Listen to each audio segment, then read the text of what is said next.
നരേന്ദ്രമോദിയുടെ ഹൃദയം നമ്മുടെ കയ്യിലല്ല. നമ്മുടെ ഒരു പ്രചാരണം കൊണ്ടും അവർക്കൊന്നും സംഭവിക്കാൻ പോകുന്നില്ല. ആരുടെ ഹൃദയവും നിയന്ത്രിക്കുന്നത് അള്ളാഹുവാണ്. മുസ്ലിങ്ങൾക്കൊരു ധാരണ ഉണ്ടെന്നാണെന്നറിയോ, നമുക്കൊരു MP യും ഒരു MLA യും ഒരു ഭരണമൊക്കെ കിട്ടിക്കഴിഞ്ഞാൽ നമ്മുടെ പ്രശ്നമൊക്കെ അങ്ങ് മാറുമെന്ന്. അങ്ങനെ മാറുമോ? എന്നാൽ 58 മുസ്ലിം രാജ്യങ്ങളുണ്ട് ലോകത്ത്. പ്രശ്നങ്ങളുണ്ടോ? ഇല്ലേ? 98 രാജ്യങ്ങൾ OIC-യിൽ തന്നെ മെമ്പർഷിപ്പ് ഉണ്ട്. ഈ രാജ്യങ്ങളിലെ മുസ്ലിങ്ങളുടെ ഹാലത്ത് എന്താണ്?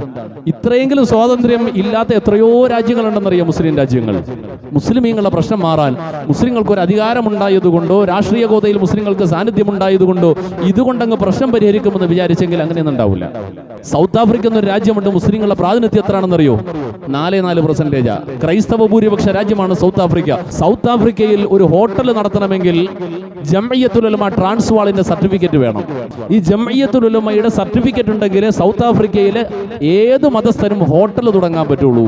ഹലാൽ സർട്ടിഫിക്കറ്റ്. അത് ക്രിസ്ത്യാനി ആയാലും മുസ്ലിം ആയാലും യഹൂദി ആയാലും ആരായാലും സൗത്ത് ആഫ്രിക്കയിൽ ഹോട്ടൽ തുടങ്ങണമെങ്കിൽ ജംഇയ്യത്തുൽ ഉലമ ട്രാൻസ്വാളിന്റെ സർട്ടിഫിക്കറ്റ് വേണം. 4% വോട്ട് കിട്ടില്ല എന്ന് പേടിച്ചുകൊണ്ടാണോ സൗത്ത് ആഫ്രിക്കയുടെ ഗവൺമെന്റ് അങ്ങനെ ഒരു നിയമം കൊണ്ടുവന്നത്? 1% മുസ്ലിങ്ങളുള്ള രാജ്യങ്ങൾ, ആ രാജ്യത്ത് മുസ്ലിമീങ്ങൾ കിട്ടുന്ന പരിഗണന. ന്യൂസിലാൻഡ് എന്നൊരു രാജ്യത്ത് ഒരു കാപാലികൻ പരിശുദ്ധമായ വെള്ളിയാഴ്ച ദിവസത്തിൽ പള്ളിയുടെ ഉള്ളിലേക്ക് കയറിയിട്ട് 54 മനുഷ്യരെ തുരുതുരാ വെടിയുതിർത്ത് കൊന്നപ്പോ അവിടുത്തെ പ്രധാനമന്ത്രി തന്നെ ജനങ്ങൾക്ക് മുമ്പിലേക്ക് വന്നുകൊണ്ട് ഇസ്ലാമിന്റെ വേഷം ധരിച്ചുകൊണ്ട് അവർക്ക് ഐക്യദാർഢ്യം പ്രഖ്യാപിച്ചുകൊണ്ട് മുസ്ലിമീങ്ങൾക്കെതിരെയുള്ള എല്ലാ തിന്മകളെയും വഴിയടച്ചുകൊണ്ടുള്ള പല നടപടികളും സ്വീകരിക്കുമ്പോൾ മുസ്ലിം ജനത എവിടെയുള്ളത്? 0.7% ആണ്.